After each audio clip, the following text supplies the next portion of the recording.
Hello beautiful friends, and happy International Scrapbook Day. I am going to be sharing projects on my YouTube channel all weekend long, so make sure you are subscribed and hit the notification button if that's something that you like to do, so that you do stay in the loop for when my videos are uploaded. I'm kicking things off today with a project for the Cut To You design team. This is using a cut file that Gwen has created, one of two, to celebrate International Scrapbook Day weekend. If you're not already subscribed to the Cut To You newsletter, there is a link to that down in my description box below, and I highly recommend you go and sign up now. This and the other cut file that the design team are working with are freebies that Gwen is going to be giving away over the weekend, so you need to be subscribed to that newsletter to receive them. So as you have seen, the cut file that I'm using says "Love This Documented Life." Off camera, I have already gone ahead and backed all of that, and I created two little sequin shaker pockets inside that camera and just used some sequins that coordinated with the products that I'm using, which is the Crate Paper Fresh Bouquet collection. Now I'm documenting some photos that were taken at a family photo session late last year in December. I have already scrapped a couple of these photos using this same collection, and completely unbeknownst to me, by the time I finished this layout, it was looking, the layout of it, the design was looking pretty familiar. So I went back and had a look at the project that I had previously completed and realized that, yeah, unknowingly I've used the same collection and I have the same kind of diagonal design that I have put together. So that was completely unintentional. It's just how it happened. And I'll have to just think about that when I'm putting everything away in my albums. So while I've been chattering away, I have been building a background for this layout. I am doing something a little bit different this time. If you've been around with me for a little while, you will know that particularly more recently, really nice clean white backgrounds has been my go-to, but I wanted to change it up a little bit for this one, and this calendar themed pattern paper seemed really to tie in well with the documented life theme which the cut file brings in. So I decided to create kind of like a page within a page. As you can see there, I've matted that calendar paper onto some darker paper, placed all of that down onto some white cardstock, and then matted the whole thing onto a darker floral print.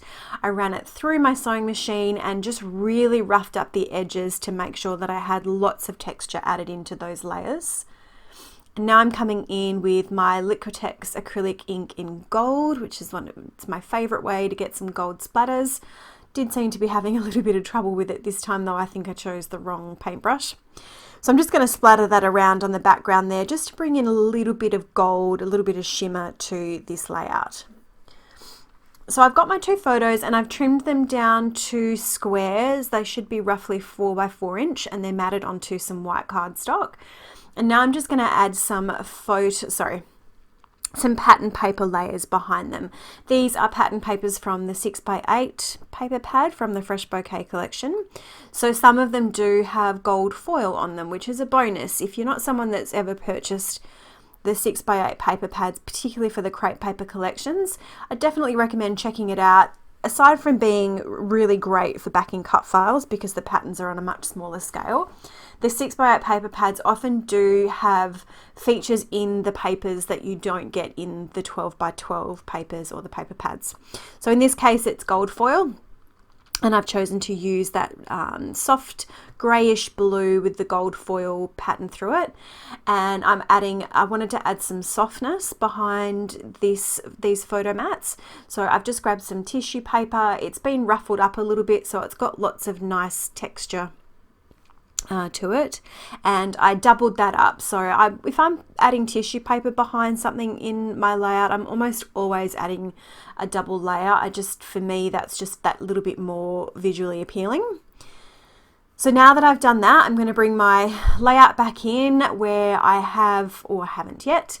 I am about to stick down my cut file. I have off camera gone and taken all of the all the backing off the foam adhesive that I've used, and I'm just adding little dots of wet glue there as well because I want to make sure that it sticks down in place really well. it's a little bit floppy. So I was trying to be careful about holding it in place, and I was using my photos to try and get the placement. And it was at this point that I had the starting to think, oh, something's not quite right here. But I'm sticking my cut file down anyway, because I know that's where that's going to go. And then I brought my photos in, and the photos are too big. They're too big.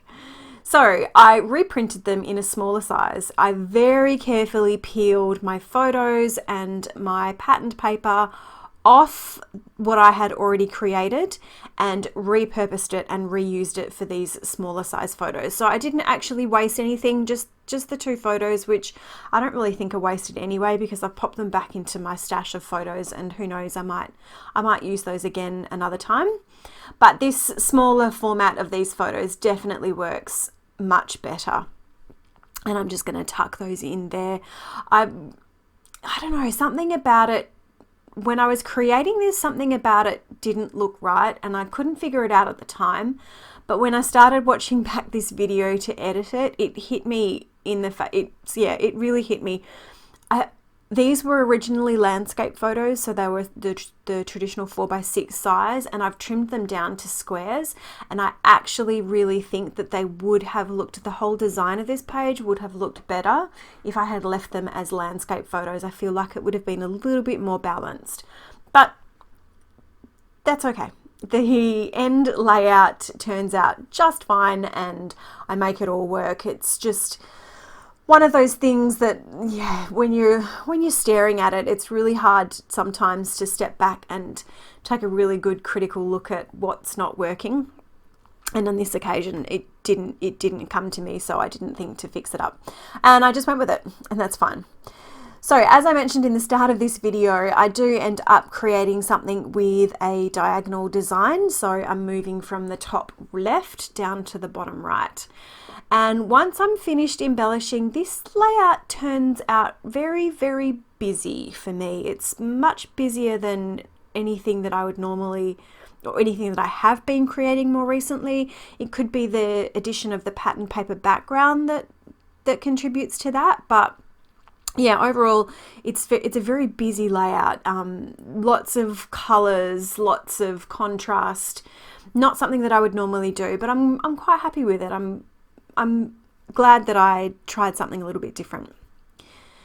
Now these floral thickers I purchased, and when I first pulled out this product line to start working with it, the thickers, I loved the look of them, but I've made a few projects with this collection so far, and I've just really, really struggled to bring them in, to make them fit, to make them work in anything. So with this layout, I was determined to bring some of these floral thickers in and to make some of them work.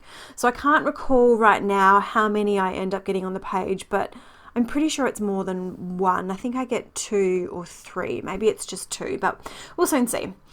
So I have got some fussy cut florals, which I had cut out from pattern papers in the 6x8 paper pad and also in one of the 12x12 papers. And I'm just using those as layering elements to the cluster that I've created at the top left of the page and then at the bottom right of the page. So I've added another little floral there just behind the photo, and I'm going to bring this black bow. And the reason I'm bringing some black in is because there are some really dark elements in the photo, and so I wanted to just kind of balance that out with my embellishments. Because I have added that dark black bow, I know that I need to bring in something dark in at least 1 or 2 more places around my layout. Again, that's just for balance. If you've got one really dark element on your page, the eye is just going to be drawn straight to that. So because I added that black bow at the top, I knew I wanted to add something else. So I've got this black chipboard camera piece that I'm going to tuck down there next to my title. And then I believe I bring in another black piece down the bottom at some point as well. So this floral, I'm pretty sure, is from the ephemera pack. It's not a die cut, it's not a fussy cut piece. And I'm just going to create this little cluster down to the bottom left of my photo. And I think the reason why I created the little embellishment clusters on either side of my photo here was what I was talking about before, where I feel like I really should have gone to use the landscape photo, because I feel like for visual balance, that photo block needed to extend out beyond where the cut file ended, if that makes sense. So rather than having the photo, I've built in some embellishments to achieve that instead. And just toying around with trying to get another one of those little flowers in, but it doesn't, that one, the thickest flower doesn't make it. I do add another little chipboard flower here, which you can see. And I think that's just about it for that kind of embellishing. But I wanted to try something different. Again, if you've watched any of my previous videos, you'll know that I'm a big fan of finishing off my layouts with some Nuvo drops. But this time, because I did use the sequins in those little shaker pockets in the camera, I wanted to tie that in a little bit more with the layout. So I've just grabbed a small little pile of each of those sequins, and rather than scattering some Nuvo drops around, I am scattering those sequins. There's a peachy colour and like a clear iridescent sequin that I've had in my stash for a little while. And that is going to be it. I'm just going to be scattering these around, and then that will conclude the layout. So as I mentioned before, I'll have the links to everything that you need for Cut to You down in my description box below. If you are new to my channel, I would love for you to go ahead and subscribe so that you can join me for any upcoming videos that I have. If you've been around for a while, thank you so much as always for all of your support. It really does mean the world to me.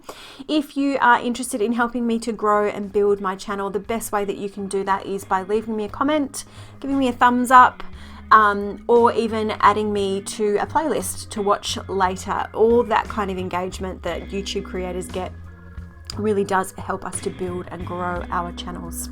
So I will leave it there and say thank you so much for watching, and I hope you have a great day.